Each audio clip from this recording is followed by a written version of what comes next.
Tonight we'll be with the candidates for the 189th State House of Representatives seat.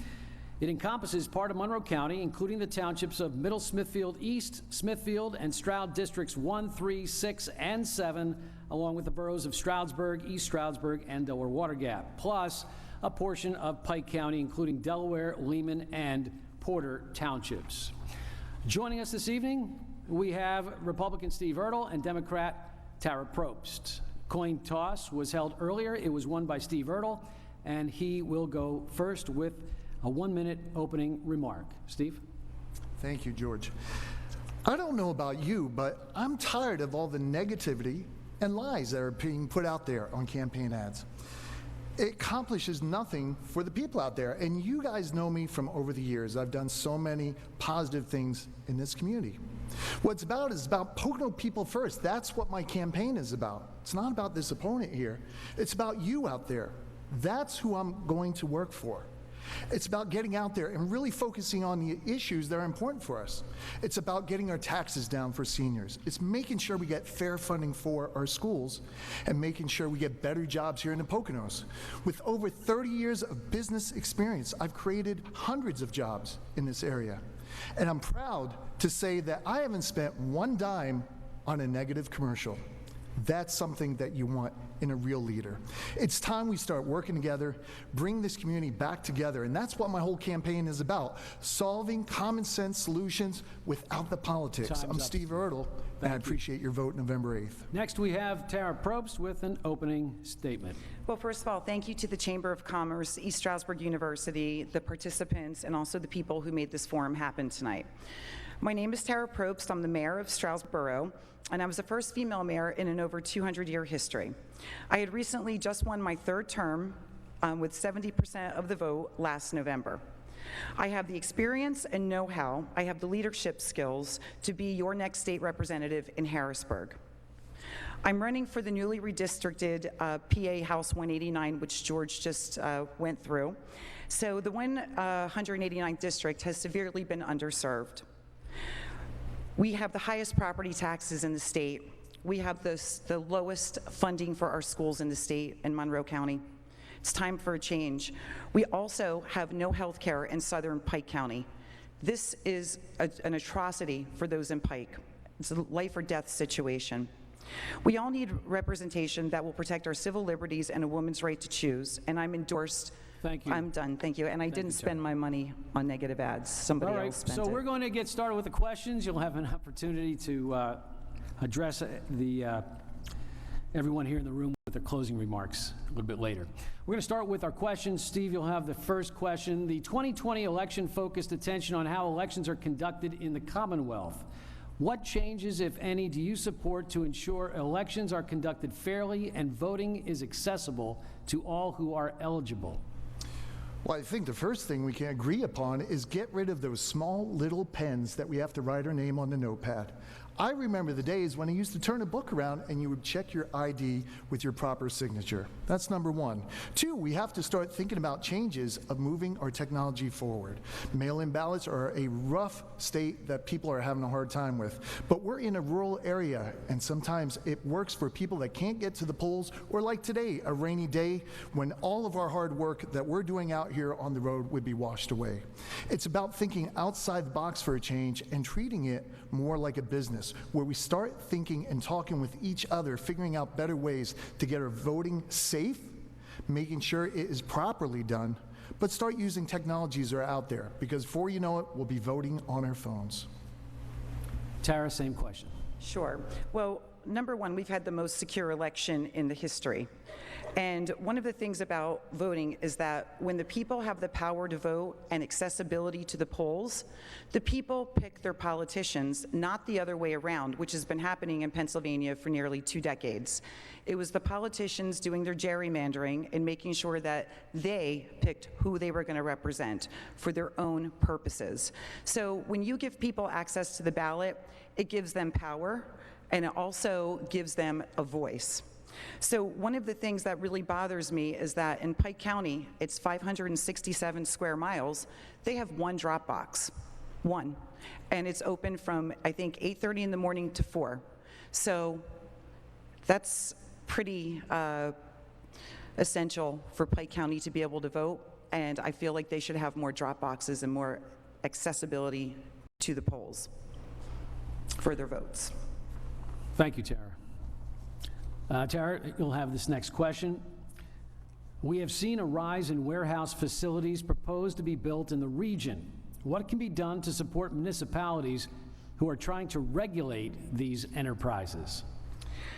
Well, it's funny because we were talking about this on a different level with housing, okay? So each municipality has their own zoning rules, what you can and can't do. And one of the things about the warehousing is depending on where it's put, if you're driving down 33, it's warehouse after warehouse. It's very unattractive. I'm not saying that it doesn't do good for the community and it doesn't bring in jobs and money. That's the zoning department's, their own entity, and that's their decision. But I will say that when the county can come together with the local municipalities, there could be things that they could do, for example, more affordable housing. So I'd like to think of affordable housing first and foremost, and also the creation of jobs. I really don't want to see another warehouse in Monroe County. I think there's a time and a place for that, and it's not here. Steve, same question. George, repeat that question one more time. Sure. We've seen a rise in warehouse facilities proposed to be built in the region. What can be done to support the municipalities who are trying to regulate these enterprises? Well, the first thing is look at it from a business standpoint. You just had Johnson & Johnson pull out from a 1 million square foot facility up in Mount Pocono. Why aren't we attracting those businesses that want to come into our area to places that are already established? Once again, when you put these warehouses, they do need, I agree, to be put on more of a corridor, a commercial corridor. I'm not about having these places being put in the middle of the woods, disturbing a bunch of our great woodlands. We have a ton of property of Mount Pocono that's not being used. We need to start looking at ways we can get those businesses into the right areas. Make sure the right infrastructure is there and make sure we have the right roads. Because I'll tell you, the roads will be torn up from the amount of trucks that will be going through, and we just don't have the money for it right now. Thank you. Next question. What is your position on the current look of the Poconos? Do you think we need better infrastructure and better employment opportunities? Or do you feel we are okay as things are now? Steve. Current look at the Poconos, I'll tell you straight out, we need to stop being Disney World. And what I mean by that is we take care of 30 million tourists a year. When I sat down with Chris Barrett, we were busting some numbers out. We're looking at over $700 million we give away to the state in tourism tax-generated money. One of the first things I want to do getting out to Harrisburg is create a tourism reimbursement bill, because we sure as heck don't have enough money for our roads, our schools, and our first responders. We're taking care of more electric vehicles out here, and do you know, George, there is no policy or procedure in the state to fight electrical vehicle fires. There's nothing. They don't have the equipment when the batteries explode. They don't have the proper water on scene. It takes over 2,000 gallons for a fire to be put out. These are things we need to start talking about. Asking the state, saying, hey, you want us to be Disney World for you? Well, guess what, Mickey? We need some money back here to take care of our people. Tara, same question. Sure. Well, let me make sure that it's the question. You were asking of what do I feel about in regards to the looks of the Poconos, correct? In other words, you think that we need better infrastructure, better employment opportunities, or do you feel that things are okay the way they are? Okay. So, no, things are not okay the way they are, and they've been going, it's had its ebbs and flows throughout time. I mean, growing up here, I can remember when there was nothing on Route 611. Now I'd like to take an eraser to it and make it more accessible for people to walk, for people to have connectivity. I was one out of 20 local elected officials in the country nominated for the Smart Growth and Champions Institute for a Healthier America, which makes room for pedestrians, for people to be able to walk and connectivity. The Poconos, unless you're in Stroudsburg or East Stroudsburg, you don't have that. And it's a shame. So if we're going to grow and expand, we need to think of people first and not big trucks. Thank you. Next question, Tara. Much of the recent economic development in the Poconos has centered on tourism. While resorts have been built, we have not seen an influx of major corporations. Are there any policies you would support to bring these businesses and high-paying jobs to the Poconos? So, I mean, tourism is a part of the Poconos, and it's one of the things that we're obviously mainly known for. As a matter of fact, just from the hotel tax alone, we got over $14 million coming back, putting in to advertise people coming in. They're supporting our local economy. So let's not make a mistake. We need to keep our tourism. But when it comes to a local economy, obviously, we're going to need better paying jobs. We don't need another water park. We need better roads. Thanks to the infrastructure bill, we should be getting them because we have the highest gas tax in the country thanks to Rosemary Brown and Mario Scavello. They were the votes, 57.6 cents. That was supposed to go to roads. It funded the state police pension, not our roads. So now we have to do it and be fiscally accountable for how we take care of the roads and make sure that roads lead to jobs and jobs lead to families living, thriving, and working here. Thank you, Tarah. Steve, same question. Pocono people out there, one thing I'm not going to do is keep throwing people underneath the bus. Give respect to Mario and Rosemary for the lovely job they have been doing for decades in this town. And this is what you get when you don't have real leadership. The real answer to this question is broadband infrastructure. This state got over $100 million from the Fed to come down for rural broadband infrastructure. You need somebody like me who went to the state capitol, fought for our workers, got over 19,000 views on testimony as a citizen to go after that money. Here's why. 4 kids in our classroom, out of the classroom, cannot learn at home because they don't have the internet. Up in Pike County, they're doing DSL. That's right, DSL. Number 2, we want to make sure that people that work at home have the upload. We barely have any download in here. And the way you get better jobs in here, trust me, our family has developed and created over 1,200 jobs in this area. You need fiber optics. The first thing a good company wants to know is, can we connect with our main office? And that's where we're failing. We need the infrastructure, and it's broadband infrastructure. Thank you. Thank you. Next question. Steve, with the mass casualty shootings that have been occurring across the nation, does Pennsylvania need to pass additional gun control legislation? Let me explain this very easily. We have shootings down on Main Street where the mayor has been there. I've talked to her about this, and it always gets passed by because she doesn't want to talk about these issues. We have stabbings on Main Street. Ask people on the street. I've gone to thousands and thousands of homes, knocked on the doors this summer, and the one thing they say is they don't feel safe down on Main Street. That's the mayor's job. That's what she's been touting for 6 years. What it comes down to is, no, we need to treat the mental of the person first. We talk a big game. We always want mental health care, but there's a $2.6 billion rainy day fund that should be used for that. Let's figure out what's going on, because take away the gun, you'll see up in Canada, they used a knife to kill 10 people. It really comes down to the person pulling the trigger, okay? And that's where we need to start with. Find out mental health. We need it in our area now more than ever, for our kids, for adults. Thank you, Steve. Thank you. Tara, same question. Okay, hey, let's be clear.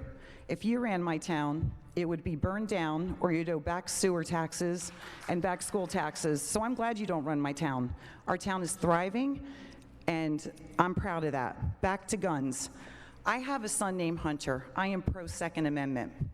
I believe in the right to bear arms to protect yourself and your family. I am on the Stroud Area Regional Police Commission, and nobody should have a weapon more powerful than my police department or our military, period. So we need common sense gun laws. We need to make sure that guns do not get in the hands of people that should not have them. And also, more importantly, you have to take a driver's test to get your driver's license. Rosemary Brown voted to be able to walk in, buy a gun, and walk out with a carry permit on the same day. You should be very afraid. This is why we need better representation in the 189th. Next question for Tara. School property taxes has been a huge debate in our region. Why do you think lawmakers in Harrisburg have not been able to agree on a plan to reduce or eliminate them? Because they're doing things for special interests. I've had a nice conversation with Rosemary about this, just so you know, because she was in the 189th. She wants a voucher program. She wants people to be able to have school choice. The demise of public education is a demise of the soul of our communities. Pennsylvania says that we need to fund education by 50% with our taxes, and also every child deserves a quality education. When I say they, the Republicans in Monroe County have only been funding our Monroe County schools 30% and under, and that's why your property taxes aren't going down. They've only gone up over the last 12 years. Do we really want more of that? We want a solution. We want to fund our schools. We want to bring our taxes down, and we want to raise teachers up, and we want to support public education. Thank you, Tarah. Steve, same question. Tarah, Stroudsburg Borough has the highest taxes out of everybody. You have one job as a mayor, and that's to veto a budget. But you didn't do that. You raised the taxes up when people didn't have it. You know what keeps me up at night? This is going out to you guys out there. Visiting hundreds of doors. You know what keeps me up? My wife can attest to this. Is talking to that woman over on Wall Street that's 83 years old, that has lived in her house for 53 years and is going to lose it this year. Talking to another lady over in South Stroudsburg that told me, Steve, I'm choosing between my taxes and food today. You know, you really know how to lie. I really appreciate it. I don't owe any taxes, Tarah, and I really hate when you keep lying upon lying. I have text messages of you lying. You have actually punched me at an event. You screamed at my wife.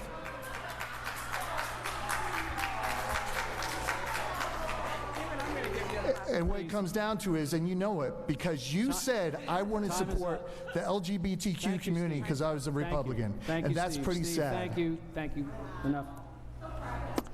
Let's move on to another topic. The recent COVID pandemic has led to discussion on the government's role in mandating vaccinations, restricting travel, and whether businesses can stay open. Where do you stand on how much power state government should have on these issues? Steve? Say that one more time, George. The recent COVID pandemic has led to discussion on the government's role in mandating vaccinations, restricting travel, and whether businesses can stay open.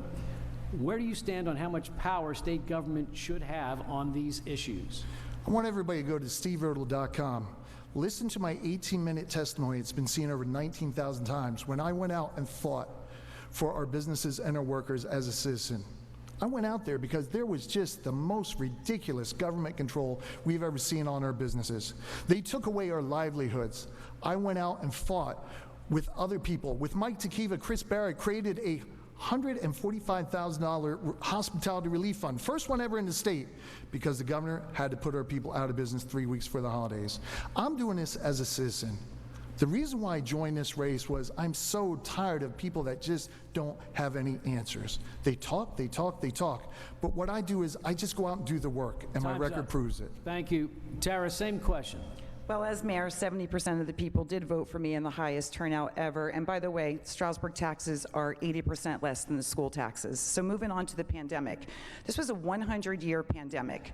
Nobody knew what was going on. We all were scared. We did not know, and if you think you did, you're fooling yourself. So as for what the government did with shutdowns, we did what the global people all around the world did. We made sure that we kept people safe the best way we knew how. But make no mistake, my opponent profited off COVID. He would drop off a couple bagels and pocket the money. And make no mistake on this, he took over $1 million in PPP money, never to pay back. So when small businesses were hurting and looking for that money for their payroll, this guy redid his hotel. And that's a fact. Thank you. So George, coming back. Next question. Yeah, I'll come back to that real simple. You can take any time you want on the question. You can use it however you want your time. Next question is this, Tara. Getting laws or even a budget passed requires compromise on both sides. How would you describe your ability to be able to work with those from the opposite political party? I mean, absolutely. It's getting something done. A little bit of something that makes everybody happy is better than nothing, and that's what I'm talking about with the school property taxes, for example.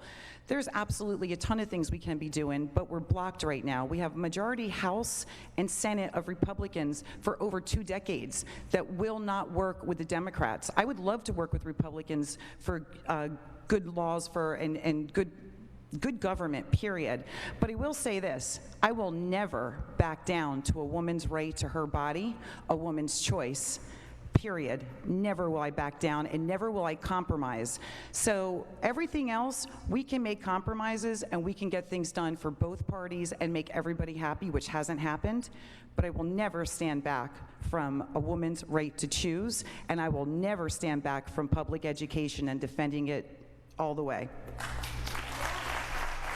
Steve? So, George, I have to go back to more lies that you put out. First of all, realize I don't own the businesses. Do you realize that? And if we did take a PPP, so did many other businesses. That's how we stayed in business when we had a government that didn't know what the heck they were doing. I would sit there 12 pages, or 12 times I was in the front page of the Pocono Record, going through 10 pages at a time of what the governor was putting down. He was having staff members, not professional people in the industry, making it. And to this day, I've never heard of one bit of granular evidence from the testimony that I was given that said we were the issue of it. We have to get real smart business people in this. I'm so tired of people just putting out lie after lie after lie. And that's all you've done your whole career, is sit out there and lie. Get your story straight. When you put out a commercial on me, get the information right. And you know what? I am for my daughter's choice too.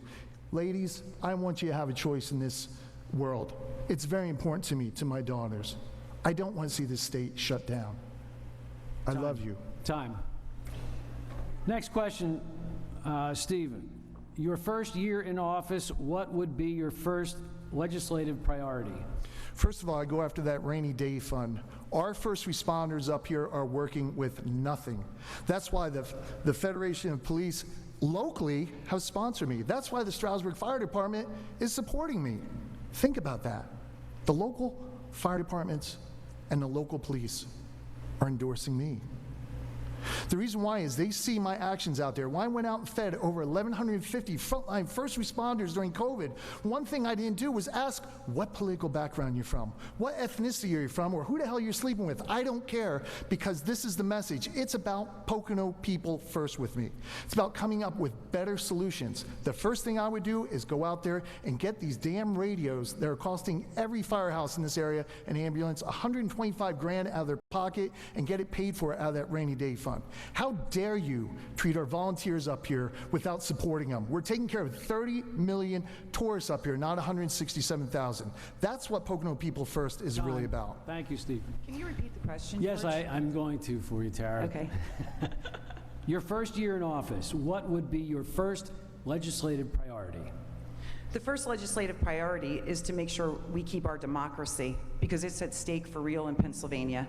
Right now, and I heard some laughter out there, but right now, what is going on in the Republican Party for the right of a woman to choose is very scary. And it is very important that we have the rights and our daughters have the rights in the future. So besides our democracy at stake, one of the other things I would work on instantaneously is public school funding, absolutely.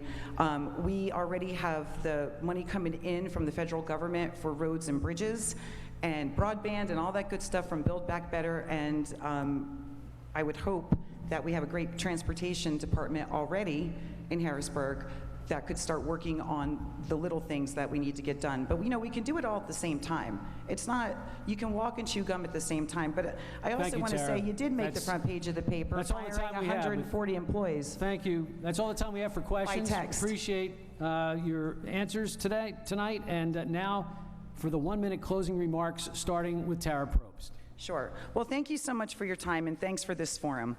Look, I have been walking the walk for nearly a decade when it came to fighting school boards. I became mayor because I care about my town. We have changed the face of Stroudsburg. No matter what my opponent says, if he knew government or civics, he'd know that I don't raise taxes and there's no veto. So he should know that, but he doesn't understand basic civics. So how do you expect him to go into Harrisburg and to know exactly who to talk with, what to do? Everything is always throwing out names and numbers. I know people there. I work with the county now. I work with the municipalities. I even go to our current representatives like Maureen Madden, who actually should be on stage tonight, but her opponent was afraid to show up along with Jack Rader. These women I have relationships with, and we will get things done. I worked with Jennifer Shakaitis. We are neighboring municipalities. I'm on the HSPS task force for the Planning Commission for Pocono, Stroud, Stroudsburg, and Hamilton Townships. I have over 25 endorsements. Time. I'm qualified, Thank you. and I need your vote, and I'll be the best candidate. Thank you, Tara. Steve Ertle, you have 1 minute. George, I want to thank you. I want to thank the Chamber, Chantal, and everybody for having this tonight. I'm going to say this to the camera. You've seen my work out there. You've seen the decades. You've seen me on Channel 13 numerous times. I do one thing and one thing only, and that's work to bring a positive change to the community. I go out there and inspire people to do better. I bring thousands of people in our community together, and I'm a citizen, one person doing this. And that's what it's about. The job of a representative is to represent everybody. Democrats, Republicans, independents, everybody. That's what I've done throughout my career, and it goes back decades in this town. But during COVID, I was there for the people. I showed up. That's one thing I can say going to my grave. I showed up for the people in the Poconos when they needed the most, and that's what you need in a state representative. Somebody that's going to be there representing everybody in the 189th. I'm Steve Ertle.